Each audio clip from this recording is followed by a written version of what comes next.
గారి కాకినాడ పోర్టు సందర్భంగా ఆయన పర్యటనలో భాగంగా ఎన్నో ఆసక్తికరమైన విషయాలు, అదేవిధంగా ఒక స్మగ్లింగ్ మాఫియా ఏ విధంగా గత 5 సంవత్సరాల్లో రాష్ట్రంలో స్వప్రయోజనాల కోసం చివరికి దేశ భద్రతను కూడా పక్కన పెట్టి ఏ విధంగా చలాయించారో వాటిని ఎక్స్పోజ్ చేయడం ఆ పర్యటన సందర్భంగా జరిగింది.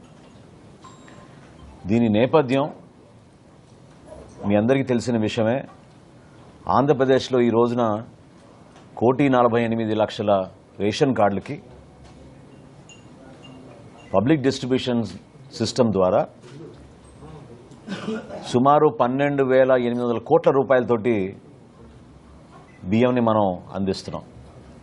కేంద్ర ప్రభుత్వం, రాష్ట్ర ప్రభుత్వం ఒక బాధ్యత తీసుకుని రాష్ట్ర వ్యాప్తంగా ఆహార ధాన్యాలు అందించాల్సిన ఒక బాధ్యత ప్రభుత్వం పైన ఉంటుంది. కాబట్టి ఈ కార్యక్రమాన్ని ప్రజల కోసం అంకిత భావంతో తీసుకెళ్ళడానికి చేస్తున్న ఈ ప్రయత్నం కూటమి ప్రభుత్వం ఏర్పడిన తర్వాత ఒక మంత్రిగా నేను బాధ్యత తీసుకున్న మొదటి రోజే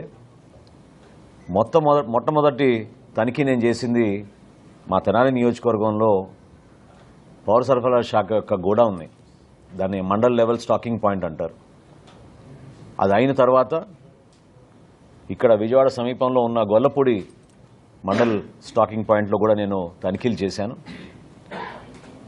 అనేక అవకతవకలు, కొలతల్లో తేడా ఇవన్నీ గుర్తించి ఈ సమస్య కోసం లోతుగా మనం అధ్యయనం చేసుకోవాలనే ఉద్దేశంతో కొంచెం కసరత్తు చేసి జూన్ 28వ తారీఖున కాకినాడలో 13 గోడౌన్స్లో తనిఖీలు చేయడం జరిగింది.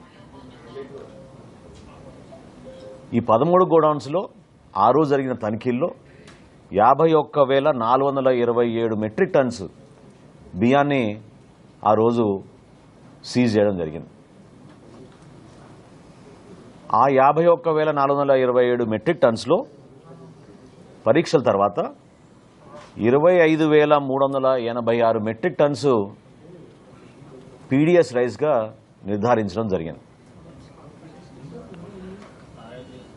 ఇది ఎట్టి పరిస్థితుల్లో అరికట్టాలి, మార్పు తీసుకురావాలనే ఉద్దేశంతో అక్కడ స్థానికంగా ఉన్న అధికారులతోటి కలెక్టర్ గారి ఆధ్వర్యంలో కమిటీ వేసి జిల్లా ఎస్పీ గారిని అప్రమత్తం చేసి ముందు ఈ 13 కంపెనీలపైన కూడా ఎసెన్షియల్ కమోడిటీస్ యాక్ట్ కింద మా పరిధిలో ఉన్న కేసులే కాకుండా క్రిమినల్ కేసెస్ కూడా నమోదు చేయమని ఆ రోజున ఆదేశాలు జారీ చేయడం జరిగింది. ఈ 13 కంపెనీస్ కూడా గౌరవ హైకోర్టుని ఆశ్రయించి బియ్యం రిలీజ్ చేయమని కోరగా గౌరవ హైకోర్టు గారి ఆదేశాల మేరకు నాన్ పీడీఎస్ రైస్ని ముందు రిలీజ్ చేసి ఏదైతే పీడీఎస్ రైస్ ఉందో దానికి ఎట్టి పరిస్థితుల్లో కూడా బ్యాంక్ గ్యారంటీ ₹43.30 పర్ కిలో చొప్పున కట్టించుకుని 84 కోట్ల రూపాయల బ్యాంక్ గ్యారంటీ తీసుకున్న తర్వాత ఆ రైస్ కూడా రిలీజ్ చేయడం జరిగింది. అందరికీ అర్థం అవ్వాల్సిన విషయం ఏంటంటే ఎందుకు కాకినాడ పోర్టు పైన మనం దృష్టి సారించాం, ఎందుకు పదే పదే కాకినాడ పోర్టు గురించి, ఈ రైస్ స్మగ్లింగ్ గురించి ఎందుకు ఈ విధంగా మనం ఆందోళన చెందుతున్నాం. ఎందుకంటే మీడియా మిత్రులు కూడా మీ అందరూ తెలుసు, స్థానికంగా ఉన్న కాకినాడలో కూడా చాలామందికి తెలుసు, 5 సంవత్సరాల్లో ఎవరిని కూడా లోపలికి ప్రవేశించలేదు, అనుమతించలేదు, అసలు అవకాశమే లేదు.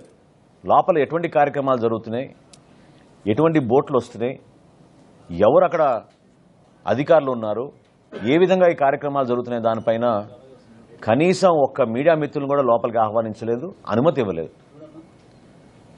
అంటే ప్రభుత్వం ఆస్తి, మన వనరుల్లో భాగం, రాష్ట్ర ప్రభుత్వం ప్రతిష్టాత్మకంగా ఆ రోజు కాకినాడ పోర్టుని 1999 నుంచి ప్రైవేటీకరణ అంశంలో ముందు తీసుకెళ్తున్న తరుణంలో వీళ్ళు పక్కడబందీగా వ్యూహం మేరకు ఎవరిని రానియకుండా ఒక పెద్ద కాన్స్పిరసీ చేశారు. దాన్ని ఈరోజు నేను మీకు వివరిస్తాను. ఎందుకంటే ఎందుకు కాకినాడ పోర్ట్ అని పదే పదే చాలామంది దాని గురించి ఆందోళన చెందుతూ ఆలోచిస్తున్నారు. రాష్ట్రంలో 29,000 ఫేర్ ప్రైస్ షాపులు ఉండగా ఈ బియ్యం సరఫరా చేయడానికి వైఎస్ఆర్సీపీ ప్రభుత్వం జగన్మోహన్ రెడ్డి గారు ముఖ్యమంత్రి అయిన తర్వాత ఒక నిర్ణయం తీసుకుని డోర్ డెలివరీ చేస్తామనే ఒక అబద్ధపు ప్రచారంతో